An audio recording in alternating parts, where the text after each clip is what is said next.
So coming over to the truck here, one of the first things I'm going to take is this long vacuum hose for the brake booster, because my truck was a gas truck and it only had a short length to the carburetor to actually build vacuum, and this being a diesel doesn't have much vacuum.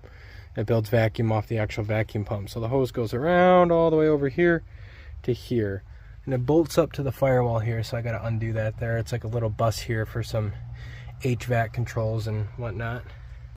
I'm also going to be snapping the starter solenoid and other like negative cables that connect to it and whatnot. Anything else that catches my fancy, like this battery tray for the driver's side. I found out that this line that connected to the back of my cylinder head, remember that external oil cooler reservoir thing that U-Haul did, was this right here. It was just a 3/8 plug, so I plugged it off the back of the cylinder head, and that's just going to stay there for now. I do need fuel return line, however all the line on this is solid line, or the majority of it, so I'm just going to buy some stock hose line from the parts store and use that as a return line. Alrighty, got the power steering line moved over. That was just a little bit longer. I modified this with just like a little 3/8 or 1/4 inch pipe so that can go around and reach the vacuum pump. I found out that the rad hoses that were already here were long enough. I reused this one, and that one, that was already in the engine, so I just undid the other one and plugged that one on. Next, I'm going to go get the throttle linkage from the U-Haul, because the U-Haul's is longer. The gasser only went to here, and I needed to go to here to the actual injection pump. So the screws that secure this to the firewall are just 8 mils. And I got it installed. It's real simple. It just locks right over that little clip there. On the driver's side of the frame here, the ground lead that leads to the, well, driver's side of the engine block was too small. The hole was too small for it. So I just re-drilled that hole to a 1/2 inch size hole, and it bolted in just fine. I got the battery trays in. This side bolted in very nicely. All the holes were there, even for this guy right here, which is kind of surprising. And I was actually able to install a radiator overflow and a washer reservoir. I didn't have this before. That just wasn't in the truck when the 351 was in there. So actually I'll be able to bring back having wipers. So it's a nice little upgrade. Now if we go over here, oh, I did carry these over too. This required a little bit more modification. I'm leaving these loose because when I'm putting the front clip on, there's various holes on these, and I might need to back them out and put them in different spots. But this side was a little bit different. There was actually a tray underneath the fender well here, and that was completely rotted out. So this isn't bolted exactly how the original tray was, but it's still bolted in right here and here. I had to run a self tapper right here, and I'm just gonna let this dirty dangle right here. I wanted to, I don't even need to put this here, but I obviously want it because I want it to tie in this fender to the front clip so there's more support, because there's a big battery there and I don't want to fatigue that fender any more than it already will be. I'm gonna start wiring up the engine here. Remember that diagram I drew up? I'm just gonna start attaching wires accordingly and get a rough draft set up just to see if I can get this engine running properly and have all the gauges work properly and have it charge. And if everything works good, then I'll hook it all up and solder it all up together and button things up, and we'll be really close to getting finished. Everything on this clipboard is looking at it from the engine like this. So all the plugins are actually already plugged in on the engine. So I'll make everything super simple. So for example, top left plug-in right here, that's the light for the water and fuel. This truck doesn't have a water and fuel light, so I don't even have to bother about wiring that up on this harness. I could just cut that wire on off, or maybe just save it and tape it off for a future date. The next one, blah blah blah blah blah. Where's a good one? Another good one, ground. So that's going to be the one on the bottom right here. So that was going to correlate on this to this one right here, and that color, then I could trace it and then run it to ground. And it's as simple as that. It's just all plug and play. Some of the things might get a little complicated, like oil pressure and water temperature. That's the actual truck harness side, like from the carburetor. I just happen to remember what some of these were.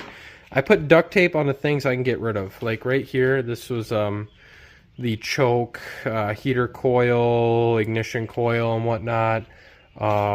This truck still had the Duraspark, so I taped that off. I don't need to use that anymore. I'm just marking that, hey, don't look at this, and just cut this off later. But before I cut anything up, I just want to mock everything up first. So this, I am pretty confident, is the oil pressure that plugs into the oil pressure sender. And this is the water temperature. So basically all I'm going to do is cut this and wire it up straight to the plugins on here. Thing that's kind of funny is actually these will reach on over to the oil pressure and coolant temperature senders right here on the block, so I don't even need to do any cutting, but I want to be somewhat organized about it. So I'm going to run everything to this connector so I could just completely plug and unplug the engine with one connector. So when I pull this out in the future for goodness knows what, it'll just make everything a lot easier, and it's nice to be organized.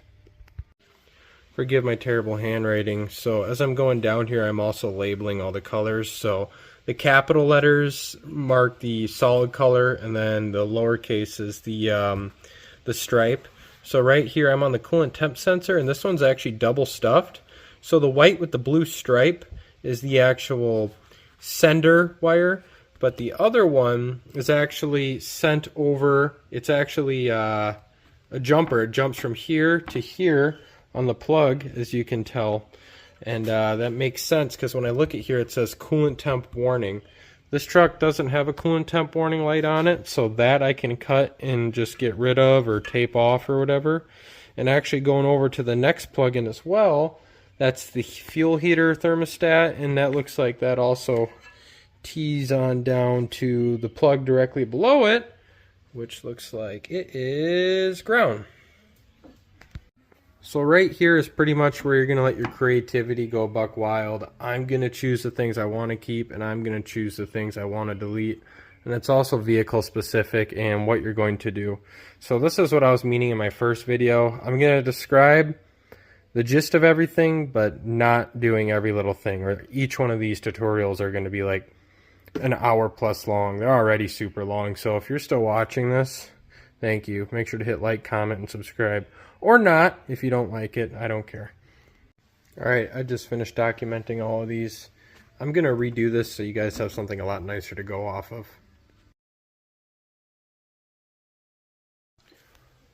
Alright, so I got power into the truck now, and so far nothing's gone up in a plume of smoke. I was starting to wonder, what am I going to do for sending 12 volts to the injection pump? So usually, and my knowledge on these is extremely primitive, these leads here that go to the injection pump through the harness receive power through the glow plug relay. I keep calling that ignition coil. Through the glow plug relay, and there's all sorts of magic and whatnot that's happening. I'm a simple-minded person, so I'm just doing a simple standalone system where it's just a push-button glow plug. I'm actually rewiring an old custom horn button that used to run those horns, and I'm making that my glow plug push-a-later. But anyways, I'm going to be applying 12 volts to the injection pump through the old ignition coil 12 switched key 12 volts. So basically this hooked up to the ignition coil, and when you turned it to on, obviously it sent a 12 volts ignition coil so it can make spark for the gas engine. Well, I'm going to repurpose it for the injection pump, and I have the key switched to on right now. See that spark, and you hear it switching? In fact, I'm so lucky, it just slides on there. Maybe not. So we'll let that sit for a bit and see if it gets hot or not, and yeah. So that's one way of going about it. This is definitely the wrong way, and I wouldn't advise doing it this way, but this is how I'm going to do it. After all, these IDIs are pretty awesome because all they require is one 12-volt source and a ground, and it's going to run. Something worth noting, the starter wire that runs from the starting solenoid the I-loop terminal, at least in my case, was too small to fit over the actual starting solenoid terminal, so I'm just gonna actually move the diesel one over. Also, if you have a single wire starter like that, there's the original one in this truck, there wasn't another terminal for the actual solenoid, because there's like one for the Bendix and one for the Spinny Boy. This one, I just wired them together. I don't know if that's going to be right or not, but we're going to find out. That is what I meant. So the actual part that is energized, that energizes the solenoid, there's just a little bolt there, and then I just ran a little jumper over to that terminal there. I have no idea where the diesel version went. I don't even know how it's supposed to be, but when I tested it, that seemed to work, so we'll see if it works well in the truck. But this is what I was talking about here. So I just jumped the starter solenoid over to where the battery will feed in, because before there was 2 wires that gave it 12 volts, and I think the old school ones internally, these are wired together, so I don't know why these were separate. I could be doing something wrong here, so take my advice with caution, but this is what I'm going to try to get it to work. Because when I was just energizing this was only spinning. And when you energize only this shoots out. And when you do both, you get both. Now, I don't know if it's supposed to shoot out then spin, but we're just going to go with this. I just got the battery hooked up, and I filled the filter up with some diesel treat just to see if I can hear this thing bark off and run for a little bit. There's no coolant in it at the moment, but it can run by itself for just a few seconds without any real damage. Honestly, longer than that, but of course I don't want to do that. I just want to verify that it's building oil pressure on the dash, because just turning it over, I was not able to actually see if the gauge was registering. Oh, and yes, when I got that wired up, it was turning the engine over just fine, even with just one battery, which is pretty awesome. So this will be the first start off the headers, but actually trying to have it running in the truck. And I just realized I don't have a return set up, so I'm going to quickly do that. Fuel return has been ran. I'm just going to give a little spritz of the good stuff. Say what you want. Glow plugs aren't hooked up, so I know I'm not going to be hurting them, but I just give a little snort. 2 little snorts, because I'm bad. Make sure nothing's going to catch the belts. Fingers crossed. See what happens.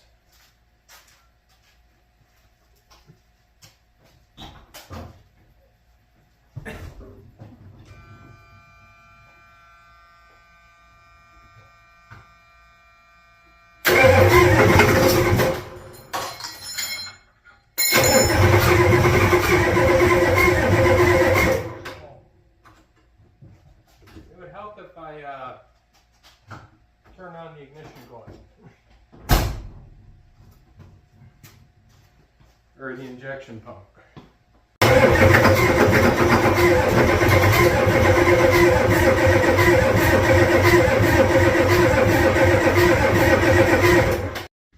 I'm just installing the fuel return line now.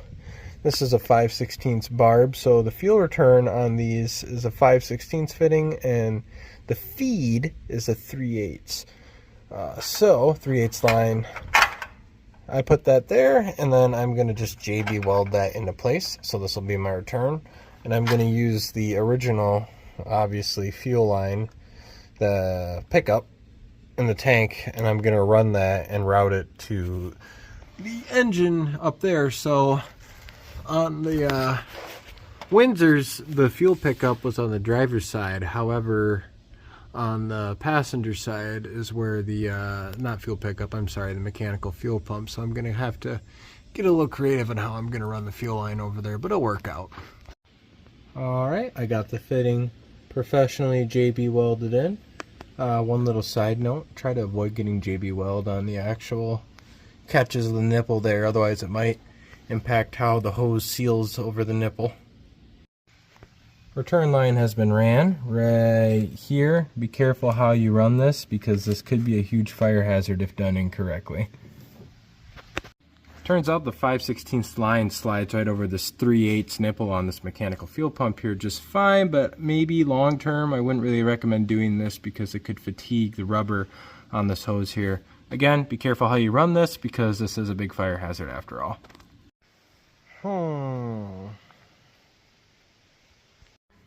I got diesel fuel in the tank. I'm just going to turn it over a couple times before I energize the injection pump to start purging out the leftover gasoline in the lines, and it can just return to the tank, or my temporary tank, because my JB weld is still curing, so that is my return for now.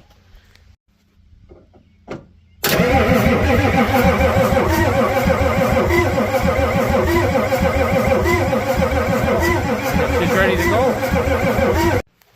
Oh, I just remembered there's this leak on the ground.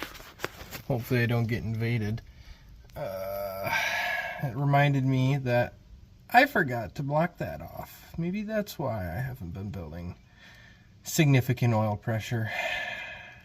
That line right there was, or I should say that fitting right up there that's leaking, that connected to the external oil cooler that the U-Haul originally had that I don't have anymore, and I thought I took care of that by plugging the cylinder head in the back of the block, but that must have either been the feed or return or whatever, and it just totally went over my head to block this off, but oh well, away she goes.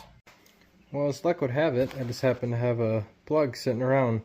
When I took it to the ruler underneath this and measured it, it said it was 3/4 inches.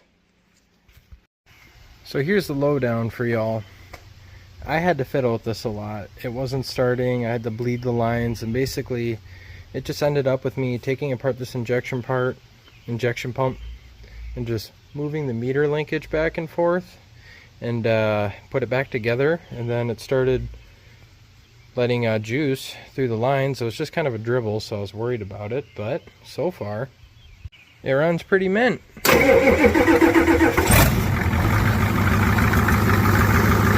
If it's cold, you might want to wire up the advance. I'll show you that in just a moment.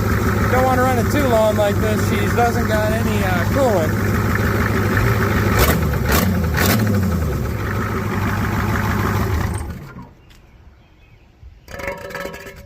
Yeah, I'm safe. So this right here, and I think this is another reason why I was struggling this for so long, is I was actually getting the advance backwards with the actual coil for the fuel shutoff solenoid. So right here is your fuel shutoff solenoid. This is a guy, if you put it in wrong, your engine will run away. So I just have 12 volts going to that. And then this guy right here is your advance. It advances your timing by I think like 8.5 degrees to help with cold starts. And then I just had that slid on there, gettily run over the engine bay to right to this terminal here. And that helps with cold starts. And I'm actually going to wire that to a switch underneath my dash, because that was originally controlled through the thermostat, and now I butchered the harness, and I think it just sounds much more cooler to just have a toggle switch anyways. As well as this high idle solenoid was also on that same circuit. I'll include a diagram for you guys. But anyways, oh yeah, and then that's how I got my glow plugs heating up. Don't do that. But my glow plugs from eBay just arrived, so you know those are going to last a couple days. Another thing worth noting about this alternator here is these were just the original lines that ran from the gasser, and I didn't have this plug in here, and I was kind of worried if that would allow me to actually charge the battery or not, but so far it's been slowly charging. Come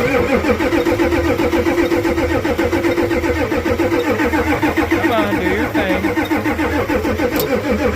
Ah. Yeah, she's probably got air intrusion, so just give me a moment.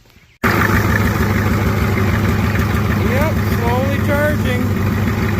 That's pretty awesome.